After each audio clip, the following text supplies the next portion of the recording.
An Australian-owned airport blocks foreign-owned planes. Let's have a look.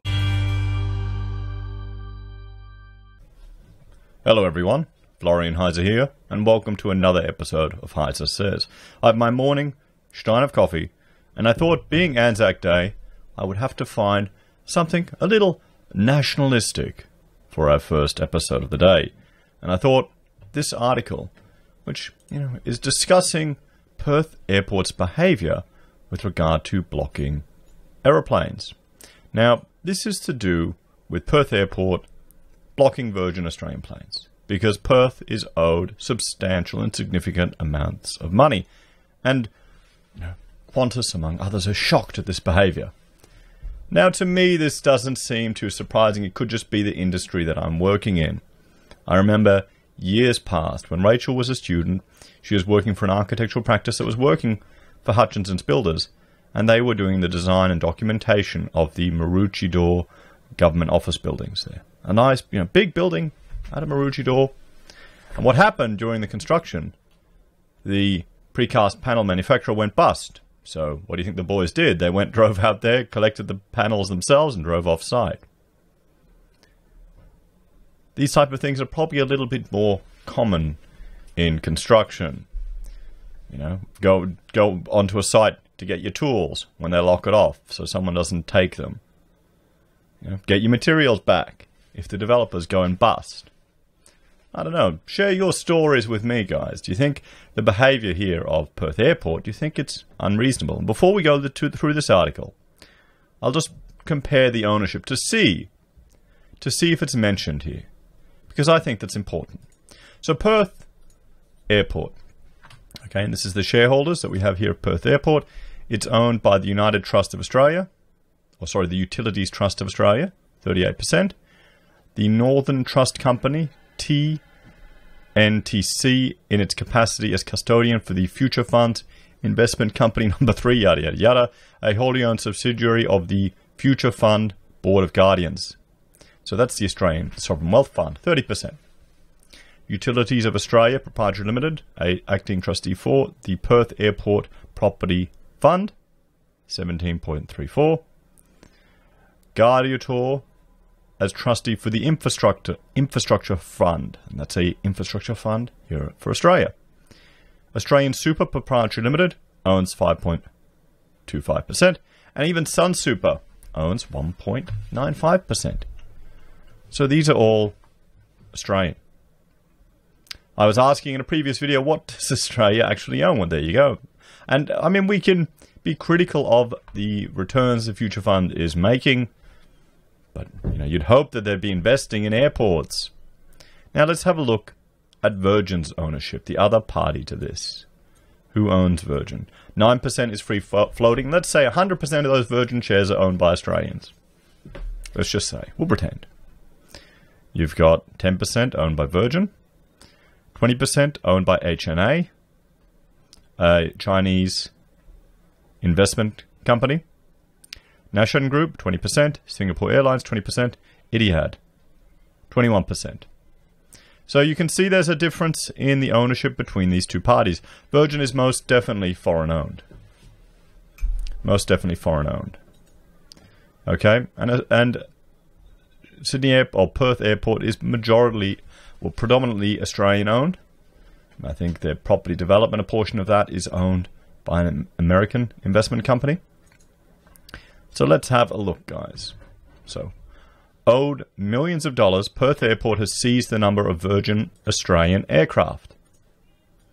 Qantas has come to its troubled rival's defence after Perth Airport sensationally seized a number of Virgin Australian aircraft using bulldozers. I mean, it sounds like a good article, it makes good news, but I maybe these reporters and these people, or maybe the toffs at Qantas, haven't actually had someone stiff them this much on money, or haven't actually had to go through the I'm sure they would have. Well, no, they would have paid someone else to deal with that little plebeian problem.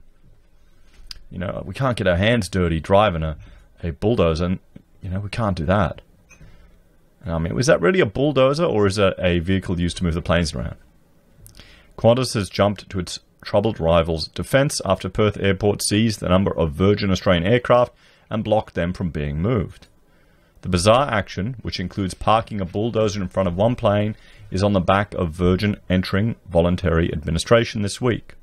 Perth Airport said it is owed $16 million, and it seized the aircraft to protect its interests, something that even Qantas has slammed. Well, who cares? Who cares about Qantas's opinion? You've got a business here going in trouble, and they're parked at the airport. Can you blame them? Can you blame them? Maybe I've wanted to do that to people too who ripped me off. Maybe some people just haven't experienced what it's like to just not get paid, to do a whole lot of work for someone, and then suddenly they can speak English when you go yell at them at their shop, but they couldn't during the meetings. It's funny that, isn't it? Even by Perth Airport's standard, this is extraordinary behaviour, Qantas said in a statement. Protecting your interest is one thing, but parking a bulldozer in front of an aircraft while saying you're working to secure an agreement is ridiculous. Well, no, it's called leverage. It's called leverage. It's no way to treat a customer of 20 years. This kind of action is deeply worrying for all users of Perth Airport. Well, pay your bills. Don't owe them $16 million. Or go to another airport. You know, just people. I'm sure your customers would love to drive from another part of Perth, another part of Western Australia. Qantas said it has its own dispute, well, there you go, with Perth Airport over what it describes as excessive charges. That brawl has been in court for more than a year. So there you go. I mean, everything Qantas says is meaningless. They want to create brand damage for Perth, maybe to get their own leverage. As part of that, they refuse to negotiate and pay up on the terminal they've effectively taken back from us, which is valued at well over $150 million.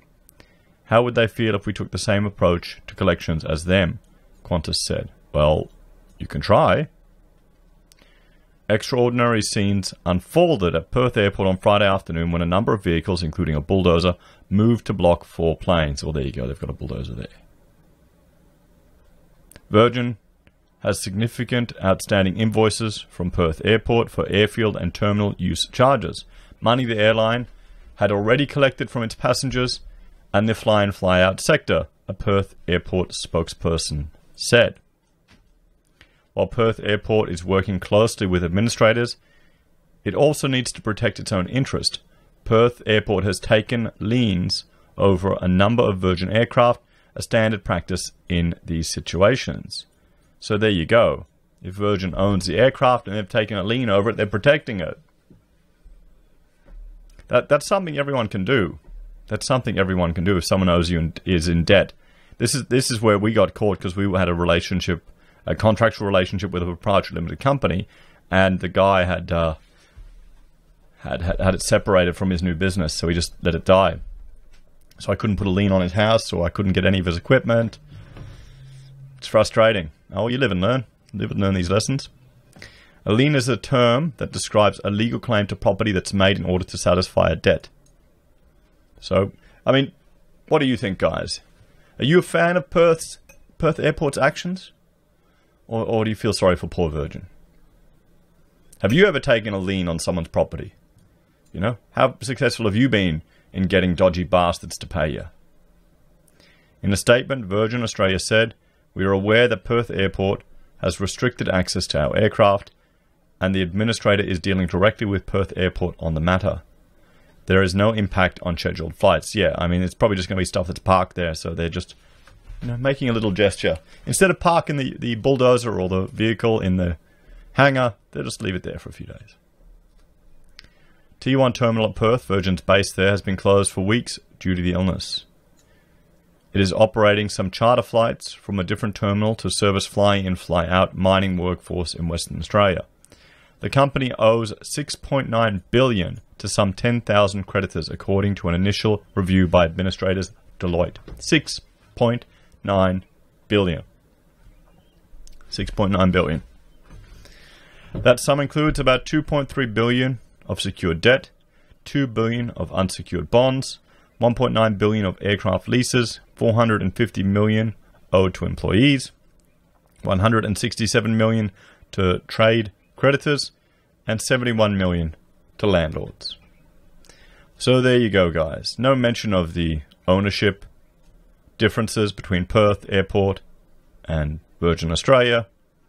But, I mean, I guess that's not discussed in polite company, isn't it? Isn't it? Anyway, let me know your thoughts and opinions on this take. Do you think it's relevant that Perth is predominantly owned by Australian businesses and Virgin isn't? Do you think that makes any difference? How do you feel about Perth Airport's behaviour? Or Qantas taking a dig at them? As always, let me know your thoughts and opinions in the comments below. Please like, share and subscribe to the channel. If you're a fan and you want to support us, there are a few ways you can. You can join the channel on YouTube or on Patreon for a small monthly fee. You can support us via our affiliate links at Amazon or eBay, or Independent Reserve and Kucoin. You can buy our merch from the HeiseSays website, pocket squares that Rachel made behind us. I've actually received my first Teespring mug, and I think I'm going to find another manufacturer, to be honest. So, we also have gold that you can send us from Gold Pass, and support us by PayPal. Thanks, everyone. Have a great day, and I'll see you in the next video. Bye for now.